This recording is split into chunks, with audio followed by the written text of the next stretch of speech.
poet, the filmmaker, the writer, and even the journalist come together on the same platform. It's The Author Speaks. We call it TABS. Well, do we have an addition for you? I have with me as your guest on The Author Speaks none other than Dr. Dorie McKnight. Affectionately, she's known as the Doctor's in the House. We'll be right back.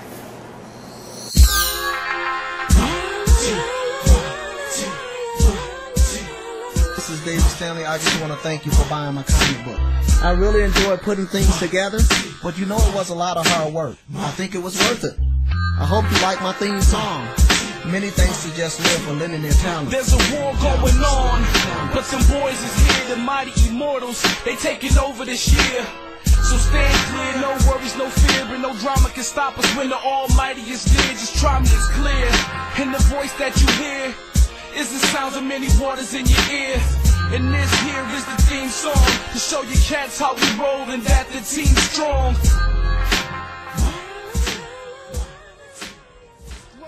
The message, look deep inside the folds.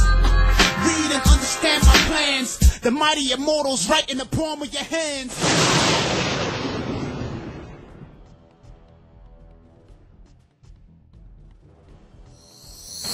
The Author Speaks, brought to you by Your Grace Media Network.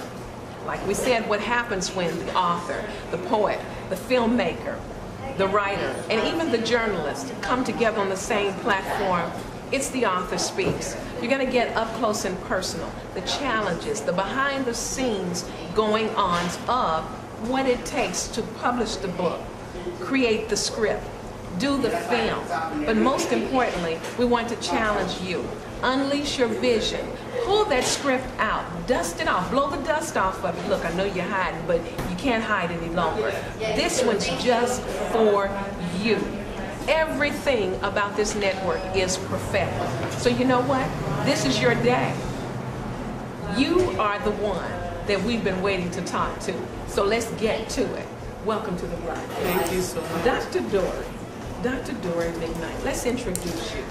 We don't want to leave any stone unturned within this short segment, but nevertheless, tell us about your background. First of all, one is saying, doctor of what? Okay, we know that there have been chiropractors, there have been medical doctors, and all this is going on. Doctor of, tell us about that. Doctor of Theology.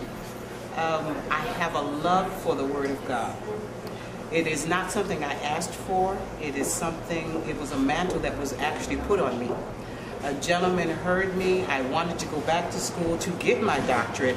By the time he read my books and the things that I had already written, the things that I had already done, he said, I cannot put you back in school. He said, it is impossible. You want to go to school for what people are already doing. I mean, you've already done what people will learn to do in school. And so it was really, again, a mantle that was put on me. I was more in shock than, because that's not me. I didn't care about titles. I have a love for God. I have a love for God's people, a love for the Word of God. I love breaking down the Word. I want to know what God's saying. You can tell me what you think He's saying, but like you said, prophetically, yes. I got to know. He and I got to talk face to face. Now, you're in the right flow because broadcasting also is a part of your background. Absolutely. All right, so we're going to go down memory lane. We always do that because obviously somebody's walking through the room, somebody's laptop is, going on, and they're hearing this, and it's like, wait a minute, that voice sounds familiar. This is Dr. Dorie McKnight. Let's talk about that broadcasting experience. But if I can just go just a little bit before that, I received the Lord at the tent revival when I was 18 years old. Stayed in church. You mean tent babies are still? I'm talking about there's still some tent under babies the around. dirt. The dust was rising more than pig pens dust that night that I went. It was going on. Saints were shouting. I wanted to see what that was all about. Thought I was saved. But once I got under that tent, I found out that it was a little deeper than that there was a relationship. So at 18, I came to know the Lord, continued in church, got married, probably about 23 years old, had children, and then had this desire to go to broadcasting school. I think during that time, and to be honest, Oprah Winfrey was just getting out with what she was doing, and so I felt a connection. Okay. But when I was in school, my teachers used to say to me, "You have a voice that will move the nations." And I never understood that. You mean, you understand it now, but when people are talking to you, you're a young kid in school, you don't understand that they're telling you there's something behind your voice. You've got a powerful voice. You can command the audience, and I'm like, okay, you know, I mean, I have no idea what that is. Broadcasting then became my call. Got on the, went to broadcasting school, I was with KMOJ, I think, for 9 years. After that... Now, KMOJ, for those, because we are broadcasting other nations. Okay, that's right. Outside of Minnesota, okay, etc. So we're talking about a African-American organized radio station that you were a part of. Absolutely. And it's still going strong. Yes. Even in Minnesota. Yeah. So, okay. So I was a part of that. Then I also was a children's broadcaster. I don't know how many people, maybe even some of my friends that are going to go, you were, for Radio Disney.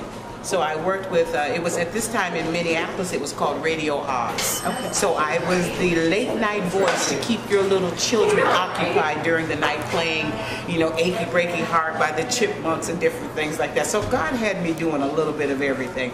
I think in broadcasting for the children, he was preparing me for the other children that were yet to come. So I was doing the, they called me the pastor's, a radio pastor, because I was doing, again, late nights. You know, people go through their things, you know, and need someone to talk to. They call the radio station, you know, to pray that song, you know, that mama used to sing, you know, all of that. So from there, that's how I really got into broadcasting.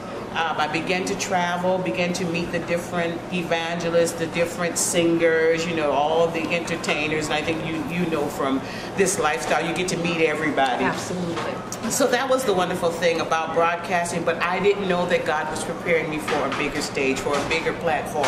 I look at my life kind of like David's, where you're doing the sheep, and then you're doing this over here, you're doing over that, but his purpose is far greater than what we're going through, you know, at that time. Now, this personality, she looks great. This is a mother and a grandmother. Very few times does she not acknowledge those grandbabies. Okay, Facebook friends, if you're on Facebook, then you know about the grandbabies. So go ahead and send shout out to your Facebook friends and your grandbabies. Okay, Facebook friends, people all over the world, those of you that haven't joined me as of yet, look for me. I am proud of my children. I guess the Bible says that they're an inheritance of the Lord. And when I look at my children, I have 3 in college right now. I have a 6-year-old grandchild, and I say, God is good.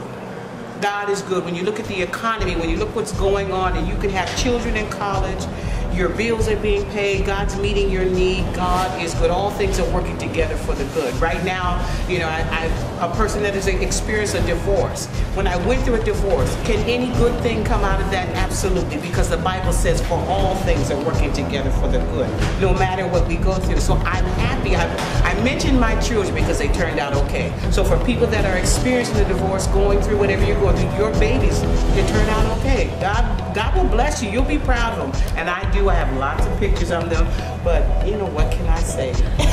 That's what we're talking about on The Author Speaks. This is where you get it up close and personal. Okay, you want the books?